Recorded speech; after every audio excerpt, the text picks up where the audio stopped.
함께 나눌 하나님의 말씀, 신약성경 골로새서 3장입니다. 골로새서 3장 15절로 17절까지 말씀을 함께 읽도록 하겠습니다. 골로새서 3장 15절로 17절까지 말씀 함께 같은 목소리로 읽도록 하겠습니다. 그리스도의 평강이 너희 마음을 주장하게 하라. 너희는 평강을 위하여 한 몸으로 부르심을 받았나니 너희는 또한 감사하는 자가 되라. 그리스도의 말씀이 너희 속에 풍성히 거하여 모든 지혜로 피차 가르치며 권면하고 시와 찬송과 신령한 노래를 부르며 감사하는 마음으로 하나님을 찬양하고 또 무엇을 하든지 말에나 일에나 다 주 예수의 이름으로 하고 그를 힘입어 하나님 아버지께 감사하라. 아멘. 옆 사람과 함께 인사하시죠. 감사합니다. 감사합니다. 오늘 우리는 추수감사주일을 맞이하면서 골로새서 3장 15절로 17절까지 말씀을 통해서 감사하는 마음이라고 하는 제목으로 함께 은혜를 나누려고 합니다. 옛날에 어느 성문 곁에 지혜로운 노인이 앉아 있었습니다. 한 청년이 와서 묻습니다. 할아버지, 이곳은 살기가 좋습니까? 한번 정착해 볼까 해서 와봤습니다. 노인이 이렇게 되물었습니다. 자네, 전에 살던 곳은 괜찮았던가? 괜찮았나? 이렇게 물었습니다. 네, 괜찮았습니다. 그 말을 듣고 노인이 이렇게 말합니다. 이것도 살기 괜찮은 곳이네. 얼마 후에 다른 청년이 와서 또 묻습니다. 할아버지, 이곳 살기 좋습니까? 노인이 역시 묻습니다. 자네가 전에 살던 곳은 어땠는가? 살기가 괜찮았는가? 아주 지옥 같은 곳이었습니다. 라고 말을 했습니다. 이 말을 듣고 노인이 말합니다. 이곳도 아주 지옥 같은 곳이네. 참 단순한 이야기 같지만 우리에게 생각하도록 만들어주는 내용이죠. 이 세상은 다 그저 그렇습니다. 천국과 지옥이 세상에 따로 있을까요? 내가 어떻게 생각하고 어떻게 보느냐에 따라 천국과 지옥으로 갈릴 수 있다는 것입니다. 같은 환경에서 어떤 사람은 행복하지만 어떤 사람은 불행하다고 느끼며 살아갑니다. 그처럼 행복은 환경이 결정하지 않고 감사하는 태도가 결정하게 된다라고 하는 것이죠. 우리는 항상 두 가지 말을 잘하는 사람이 되어야 합니다. 하나는 미안하다는 말이고 또 하나는 고맙다는 말입니다.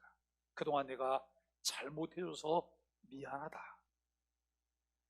이런 말을 우리가 자주 하시고 또 당신이 내게 잘해줘서 고마워, 고맙다. 여러분, 이런 말을 우리가 자주 할 수 있게 되기를 바랍니다. 고맙다는 말, 감사하다는 말은 가장 위대한 천국 언어이기 때문에 그 언어를 사용하는 사람들은 행복을 얻게 된다는 것입니다. 경제학자인 존 카우스키의 저서인 신생국가의 경제성장이라고 하는 책에서 그는 이렇게 말합니다. 인간들 마음속에는 항상 불만족으로 가득 차 있다라고 말해요. 그러면서 여러분, 이와 같은 심리를 상승기대 혁명의 심리라고 표현을 합니다.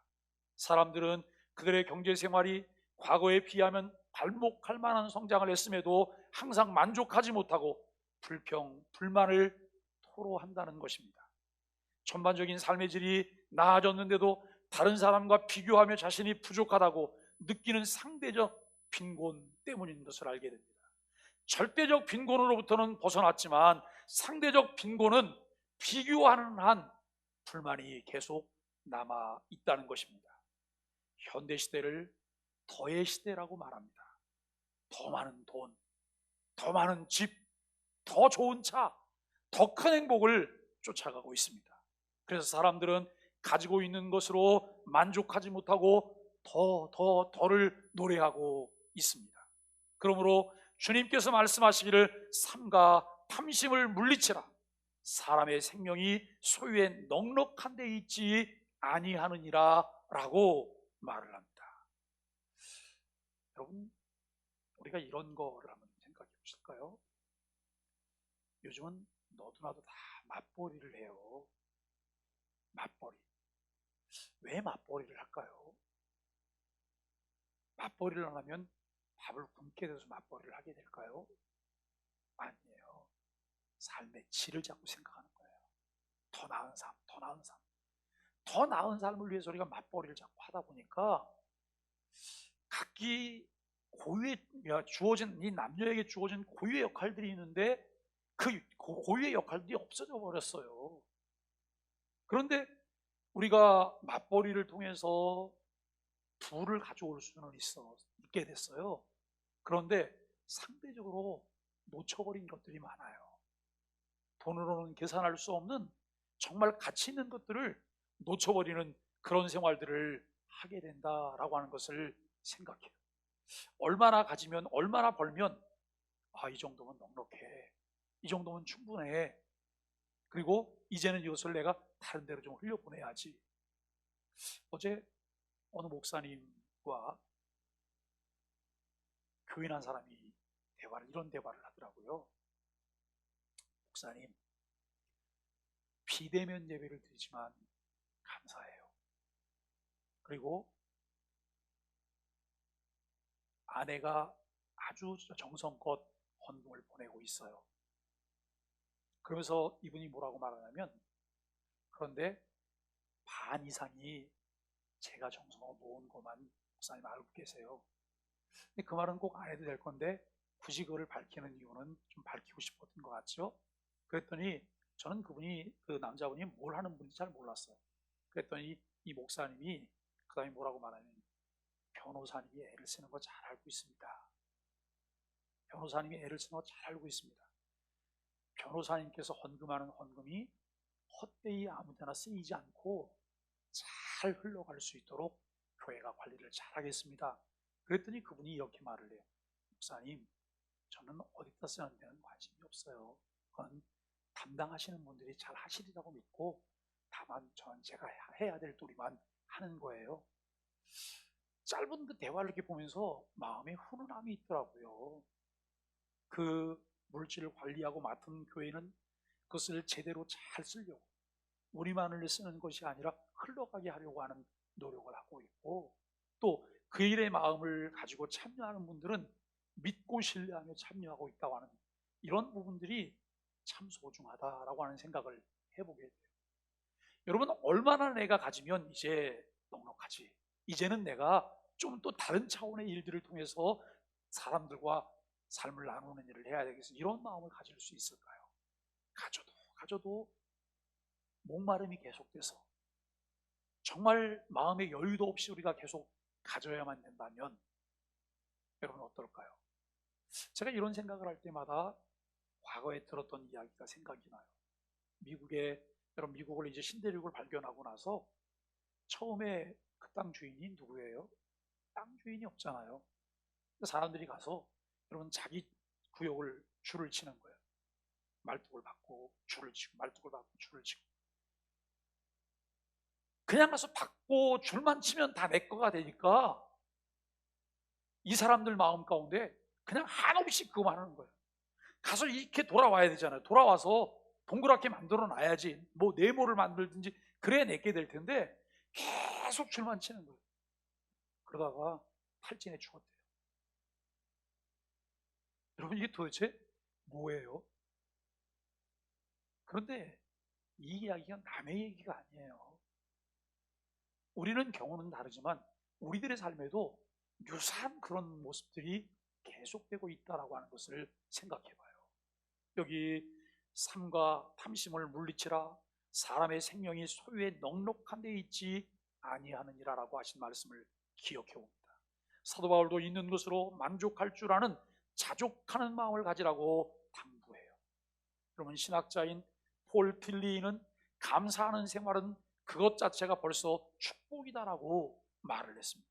그렇다면 어떻게 감사하는 마음을 갖고 감사의 생활을 할 수 있을까요?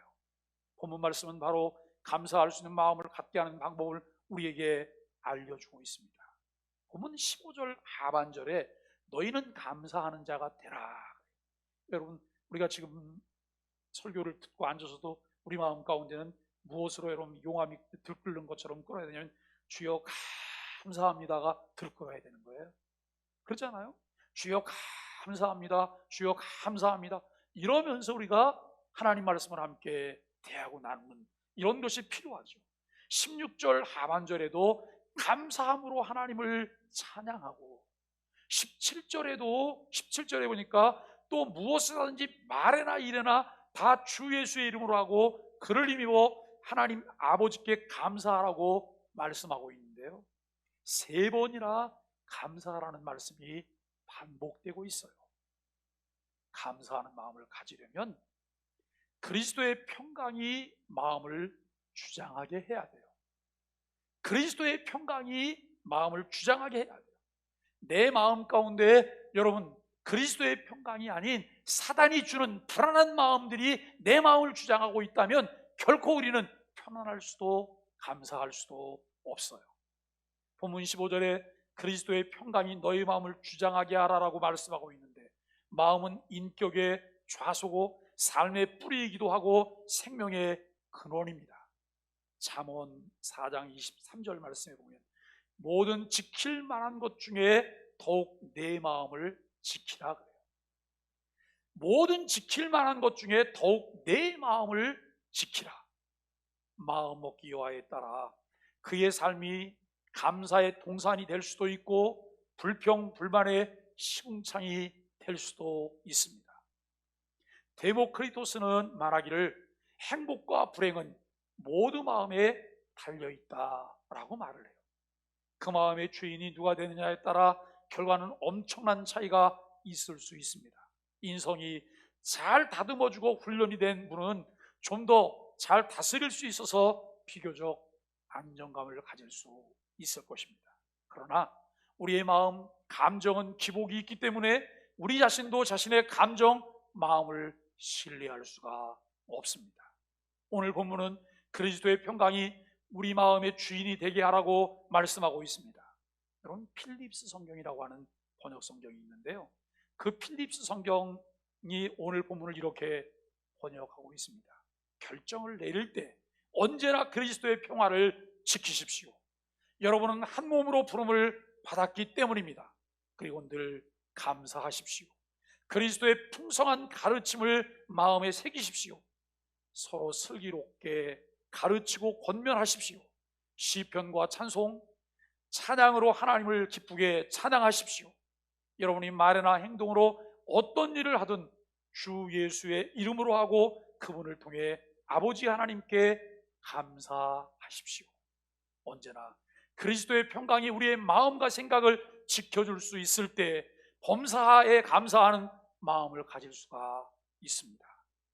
우리는 세상을 살면 무엇 때문에 감사하려고 해요. 그런데 무엇이라고 하는 조건은 수시로 바뀌어요. 그때마다 우리의 마음 상태는 천국과 지옥을 오르락내리락 하게 됩니다. 안정감 없이 변화무쌍한 삶을 살아가게 됩니다. 자녀들의 성장에 미치는 요인 중에 가장 큰 영향을 주는 것은 안정감 없는 변화들이라고 하는 것을 알게 됩니다. 불안하고 그것이 우울하게 만드는 가장 중요한 요인이라고 하는 것이죠. 요한복음 14장 27절 말씀에 보면 평안을 너희에게 끼치노니 곧 나의 평안을 너희에게 주노라. 내가 너희에게 주는 것 같은 세상이 주는 것 같지 아니하니라 라고 말씀하고 있습니다. 너희는 마음에 근심도 말고 두려워하지도 말라라고 말씀합니다. 성령님이 주시는 그리스도의 평강이 우리의 마음을 주장할 때 언제나 평안한 마음을 잃지 않으며 항상 기뻐하며 살아갈 수 있다는 거예요. 감사는 억지로 되는 것 아니에요. 감사는 억지로 되는 것 아니에요. 여러분, 이런 표정을 한번 생각해 보세요. 지금 이 안에 아주 심기가 불편함이 가득 들어있어요. 그냥 누가 옆에서 푹 찔러요. 웃어. 그때의 표정이 어떤 표정이 나올까 한번 생각해 보세요. 심기가 불편해서 다 일그러진 표정인데 여러분 웃으라고 하니까 이거만 올라가는 거예요. 아주 우스꽝스러운 그런 모습을 연출하게 되겠죠. 감사는 억지로 되는 것이 아니에요. 인위적으로 감사의 생활을 엮어갈 수 없다라고 하는 거죠. 성령님이 이끌어 주셔서 깊은 마음을 가짐으로 평강을 유지하며 살고, 이런 마음에서 비로소 자연스럽게 감사하게 됩니다. 성령님, 즉 그리스도께서 주시는 마음의 평강만이 어떤 조건 속에서도 감사하게 만들어요. 심지가 굳고 깊은 마음을 가져 그리스도의 평강이 우리의 마음을 주장케 하는 감사하는 성도가 되기를 주님의 이름으로 간절히 축복합니다. 그리스도의 말씀이 풍성히 거할 때에 감사하게 된다는 거예요. 16절에 그리스도의 말씀이 너희 속에 풍성히 거하여 모든 지혜로 피차 가르치며 권면하고 그래요. 여러분, 곳간에서 인심이 난다 그래요. 광에서 인심이 난다고. 가난하면 다른 사람을 후하게 대접할 수 없어 자연 인색해지기 마련이에요. 우리의 마음이 말씀으로 부유해질 때 감사할 수 있음을 우리가 깨닫게 됩니다. 줄이고 목마른 영혼이 감사할 수 있을까? 줄이고 목마른 영혼이 감사할 수 있을까? 말씀의 은혜를 충만히 받아 넉넉한 마음을 가짐으로 감사가 나오게 됩니다.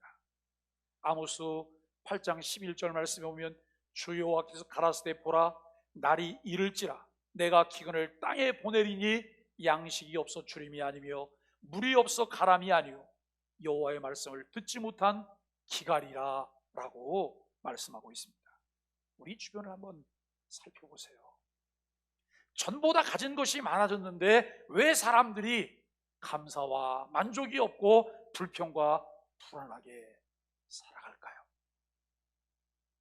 성경은 우리에게 이렇게 말을 해요. 영혼의 만족이 없기 때문에 그렇다.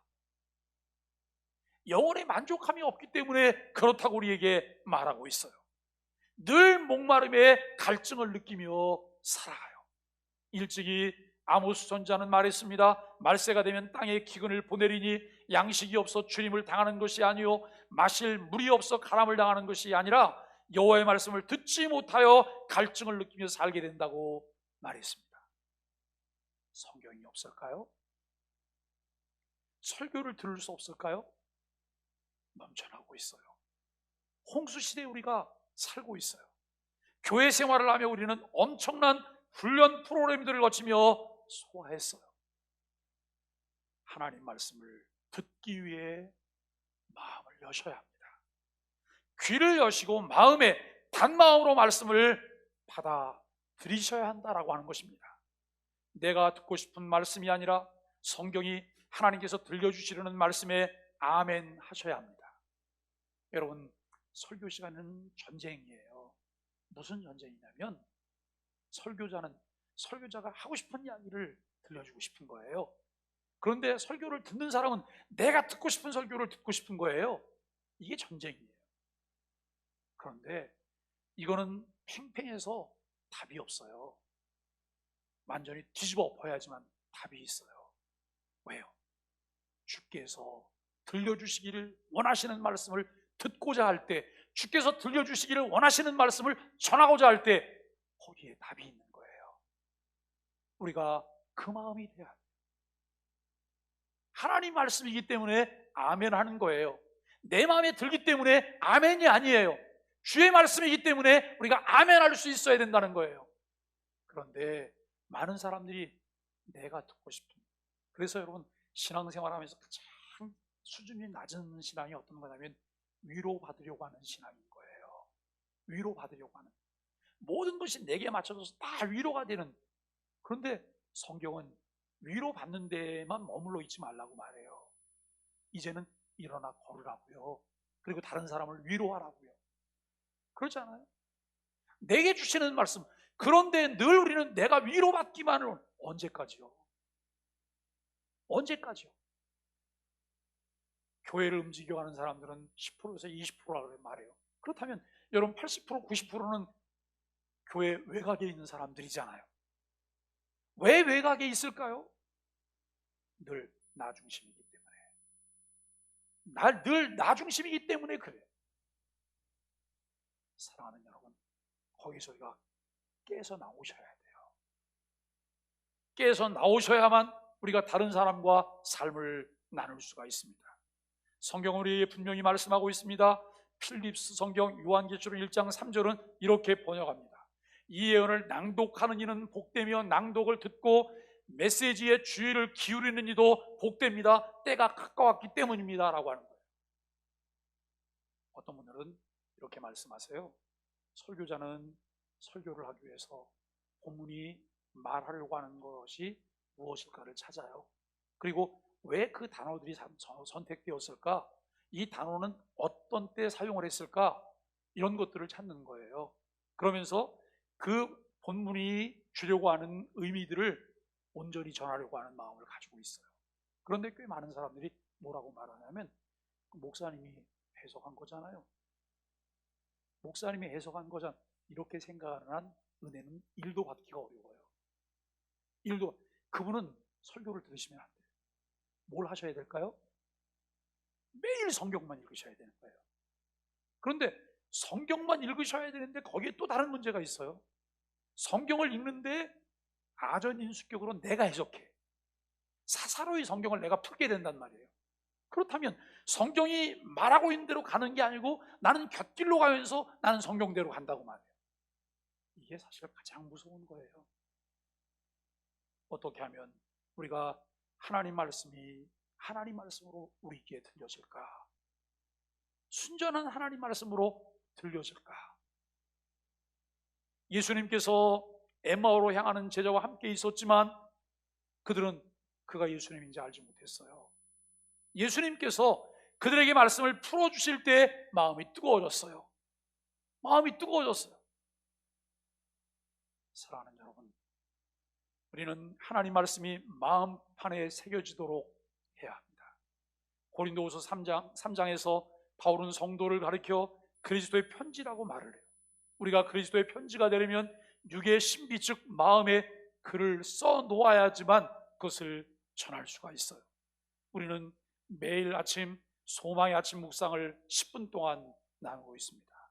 저는 말씀을 준비하고 영상을 찍고 그 외에 다시 그 영상을 보며 아주 자세히 묵상을 해요. 그것이 제게는 많은 영향을 줘요. 여러분도 소망의 아침 묵상을 매일매일 하고 계신가요?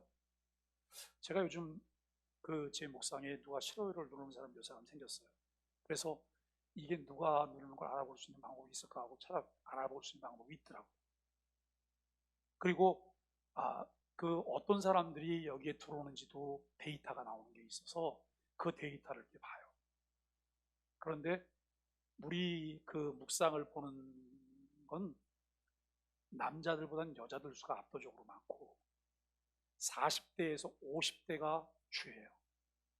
40대에서 50대가 주.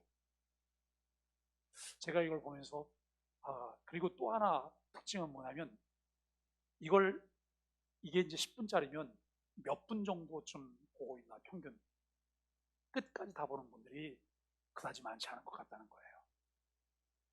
여러분, 이것은 전시음이 아니에요. 우리가 요즘 사도행전을 보고 있는데 사도행전을 함께 쭉 본문을 따라가면 그 본문을 통해서 우리에게 주시는 은혜를 함께 공유할 수 있는 거예요.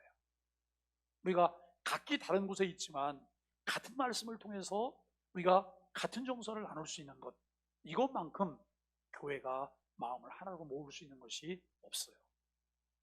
여러분, 이 묵상을 매일매일 함께 하실 수 있게 되기를 바라고 동일한 은혜를 나눌 수 있게 되기를 바랍니다. 짧은 말씀이지만 성경이 말씀하려는 것을 가감없이 전달하려고 부단히 노력하며 애를 쓰고 있습니다. 사랑하는 소망의 가족 여러분, 우리 모두 말씀이 우리의 삶을 그리스도의 인격과 이 삶을 닮은 사람으로 이제 변화시켜 주기를 간절히 바랍니다. 콩나물 시루에 물을 자꾸 부어주지만 물은 밑으로 다 빠져나가요. 그 중에 적은 양의 물이 이 콩나물을 적셔서 자라게 해요. 말씀을 들을 때 그 말씀을 내 마음에서 빨아들여 내 믿음이 자라게 한다면 그것이 바로 말씀 충만이라고 하는 것이죠. 말씀을 다 기억하지 못해도 좋습니다. 말씀을 마음으로 빨아들이셔야 돼요. 이 말씀의 은혜를 받는 성도가 말씀 충만히 이루어지고 이런 성도가 하나님 앞에서 감사할 수 있다는 것이죠. 해밀턴은 본문이 말씀하고 있는 그리스도의 말씀이 무엇인가에 대해서 적절한 해석을 내놨어요. 첫째, 구원의 힘을 가진 말씀이다. 둘째, 인간을 인간답게 만들어주는 말씀이다. 셋째, 인간의 생명을 보존해주는 말씀이다 라고 했습니다. 내 믿음이 말씀을 먹고 자라면 어떤 문제도 해결할 수 있는 구원의 힘을 갖게 해준다는 것입니다. 말씀이 내 안에 거하면 성취감을 갖게 하여 인간다운 삶을 살게 합니다. 말씀은 곧 생명이기 때문입니다. 우리 영혼은 거듭나서 새로 태어났는데 말씀의 젖을 부지런히 먹이지 않으면 영혼은 병들고 메말라 제대로 기능할 수 없게 되는 것이죠. 여러분이 세 끼 밥을 먹지 않으면 고나여지고 계속 밥을 먹지 않으면 생명을 보존할 수 없게 되는 것처럼 생명의 떡인 말씀을 받아 먹지 않으면 곤비하여 평안과 감사를 잃어버리게 된다는 것입니다. 그리스도의 말씀이 내 안에 풍성히 거한다는 것은 말씀하신 주님을 내 안에 모신다는 말도 됩니다. 그리고 주님을 모셨다는 증거는 내 마음속에 있는 말씀이 지시하는 대로 행동하게 되는 것을 말합니다. 여러분의 삶이 말씀과 연결된 생활을 하고 계십니까? 말씀이 내 마음과 행동에 지침이 되고 있습니까? 이것이 바로 그리스도의 말씀이 내 마음속에 풍성히 거한다고 하는 증거입니다. 말씀이 풍성히 거하면 언제나 그 입술에 감사가 떠나지 않습니다. 주 예수를 힘입어 감사하게 됩니다. 혼자의 힘으로 힘들게 살아가려고 하지 마십시오. 예수님은 우리의 연약함을 돕기 위하여 오셨기 때문에 수고하고 무거운 짐을 다 주님께 내려놓고 주님의 능력을 힘입을 뿐만 아니라 우리 소망의 교회와 함께 복된 삶을 살아가게 되기를 주님의 이름 간절히 축복합니다. 어느 독일의 작은 마을에 피아니스트가 살고 있었습니다. 그는 피아노 독주회를 준비하고 지방신문에 광고를 냈어요. 당시에 유명한 음악가인 리스트의 제자라고 자기를 소개합니다. 물론 뻥이었습니다. 새빨간 거짓말이죠. 리스트를 만나본 적도 없습니다. 그런데 공교롭게도 연주회가 있기 며칠 전 리스트가 그 마을을 방문하게 된 거예요. 이런 세상, 어떻게 이런 일이 있어요? 큰일 났습니다. 거짓이 탄로나면 음악가로서의 자신의 일생은 끝장나고 마는 것이죠. 그래서 전전긍긍해요. 아무리 후회를 해도 이제는 다른 방법이 없어요. 리스트가 마을에 왔을 때 그는 용기를 100배 내서 리스트를 찾아갔습니다. 그리고 무릎 꿇고 잘못을 핍니다. 선생님, 제가 선생님의 이름을 도용했습니다. 제가 아직 많이 부족해서 많은 피아니스트인 이제 이 주제 감히 당신의 제자라고 당신의 이름을 도용했으면 저를 용서해 주십시오. 그러자 리스트가 조용히 웃으면서 대답을 해요. 당신은 크게 잘못했습니다. 그러나 누구나 실수는 할 수 있는 것입니다. 당신이 얼마나 부끄러워하고 고통스러워하고 괴로워했는지 알 수 있을 것 같습니다. 내 앞에서 한번 연주를 해 주십시오. 연주를 시킵니다. 그는 떨면서 리스트 앞에서 피아노를 칩니다. 리스트는 연주를 들으면서 중간중간 멈추게 해요. 그리고 고쳐줘요. 요거는 요렇게 표현하면 좋겠다고 고쳐줍니다. 연주를 마쳤을 때 리스트가 그에게 말을 했습니다. 단 한 번이라도 내가 당신을 가르쳤으니 이제 당신은 분명히 내 제자입니다. 그리고 연주에서 당신 연주가 끝나면 제가 한 곡 연주를 하겠습니다. 관객들에게 그렇게 소개하십시오. 놀라운 일이잖아요. 놀라운 일이에요. 그 연주회는 엄청 기쁨과 영광의 연주회가 되었습니다. 시골 피아니스트는 리스트로부터 용서를 받았을 뿐만 아니라 그의 도움을 힘입어 꽤 괜찮은 피아노 연주자가 되었습니다. 여러분, 혼자의 힘으로 하면 서투른 인생의 연주자가 될 수밖에 없지 않을까요? 그러나 그분을 힘입고 도움을 받으면 멋진 연주자가 될 수 있을 것입니다. 주님의 도움을 힘입어 사는 성도는 그의 삶이 풍성하지 않을 수 없고 그분의 도움을 체험함으로 넘치는 감사의 생활을 할 수 있다는 것이죠. 여러분, 우리가 참 지치고 힘든 인생길을 걸어가면서 혼자 고민하지 마십시오. 우리의 참 친구이신 예수님을 의지하며 사시게 되기를 바랍니다. 여러분이 예수 그리스도의 참된 친구가 되는 것을 돕기 위해 이 소망의 교회가 있는 거예요. 또 우리 교육자들이 그 일을 도울 것입니다. 언제든지 손을 내밀어 도움을 요청하실 수 있기를 바랍니다. 세 번째는 감사는 입술의 열매로 표현되어야 합니다. 히브리인들은 감사를 야다라고 했습니다. 본래 히브리어에는 감사라는 말이 없습니다. 구약 성경에서 히브리어로 번역된 단어는 야다라고 하는데, 야다라고 하는 말의 뜻은 경배하다, 예배하다, 찬양하다라고 하는 것이죠. 감사가 경배와 찬양으로 귀속되어 있는 것을 알 수 있습니다. 모든 피조물은 하나님을 경배하며 찬양해야 합니다. 이유는 피조물의 의무이며 본분이기 때문에 그렇다는 것이죠. 하나님께 드리는 감사는 경배이며 예배이며 찬양인 것입니다. 히브리어에 나타난 또 하나의 감사라는 단어도 호드라는 말이 있는데, 주로 시편에 많이 사용된 단어로서 존귀 혹은 영광이라고 하는 뜻을 가지고 있습니다. 히브리인들은 하나님께 존귀와 영광을 돌리는 것을 감사의 표현으로 나타내고 있다는 것이죠.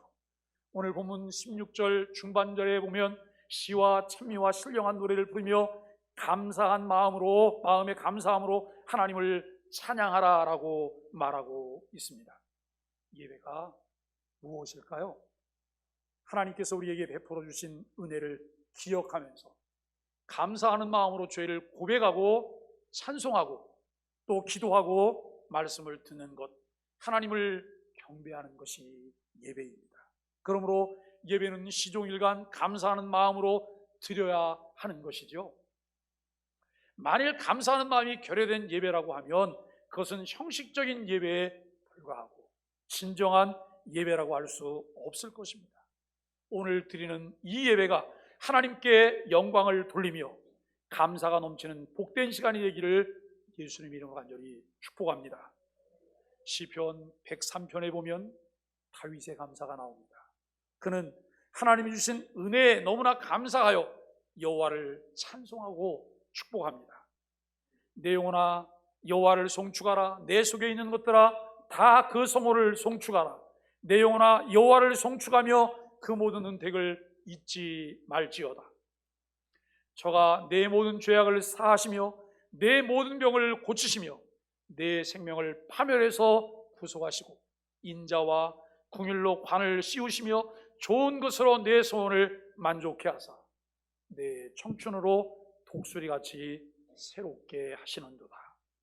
다윗은 하나님이 주신 은혜를 잊지 않으려고 하나님께 세 가지 감사를 합니다. 첫째는 허물과 죄를 사하여 주신 것 감사, 둘째는 무서운 질병을 고치시고 인생을 파멸해서 건져주신 것 감사, 세 번째는 좋은 것으로 우리의 소원을 만족해 하사 독수리처럼 새롭게 해주신 것 감사하고 있습니다. 여러분, 한 글을 소개하고 말씀을 마치겠습니다. 감사의 힘입니다. 어떤 사람이 아들에게 이렇게 말합니다. 불행한 사람들은 자기가 갖지 못한 것을 보면서 신세 한탄한단다. 반면에 행복한 사람들은 자기가 가진 곳에 충분히 만족해하며 감사를 느끼지. 너는 어느 쪽인지 수시로 생각해 보려구나. 감사하는 마음은 갑자기 하늘에서 뚝 떨어지는 것이 아닙니다. 배우고 훈련받는 것입니다. 지혜의 전수과정인 셈이죠. 지금 우리가 감사의 힘을 깨닫지 못하고 있다면 둘 중 하나라고 하는 것을 생각합니다. 하나는 그것을 일깨워줄 부모님이나 은사님을 만나지 못한 경우고, 또 다른 하나는 숱하게 듣고도 그 의미를 깨닫지 못한 경우입니다. 대부분 이 두 번째에 해당이 된다는데, 여러분들은 어떤 경우이실까요?